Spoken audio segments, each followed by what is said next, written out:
சிட்டுக்கு Pedigree காலி ஆயிடுச்சு, அதனால ஆகஸ்ட் போய் பெடிகிரி வேணாம். சரி அது டப்பால கொட்டி வச்சுக்கலாம். சிட்டுக்காக பெடிகிரி தாங்க கொஞ்சம் ஊற வைக்கணும். சிட்டு குட்டி ஆக்காட்டடி பட்டே ஆக்காட்டடி.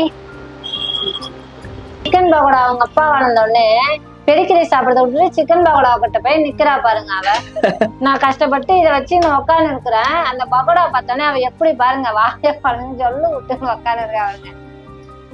பெடிகிரியா சிக்கனான்னு கேட்டா அவ சிக்கன் பக்கம் தான் போறா.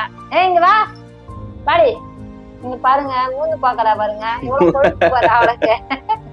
சிக்கன் பகோடா ஆகச்சாது அவளுக்கு கொஞ்சம் போட ஆகச்ச. சிக்கன் பகோடா பார்த்தோன்னே பெடிகிரி தூக்கி போட்டு ஓடிட்டாங்க. அவ எப்படி பாக்குறா பாருங்களா. இருந்தாலும் ஆயில் ஐட்டம் உப்பு படுறதுலாம் கொடுக்க கூடாது. சரி பாக்குறான்னு சொல்லிட்டு ஒரே ஒரு பீஸ் மட்டும் கொடுத்தாச்சு. Okay bye.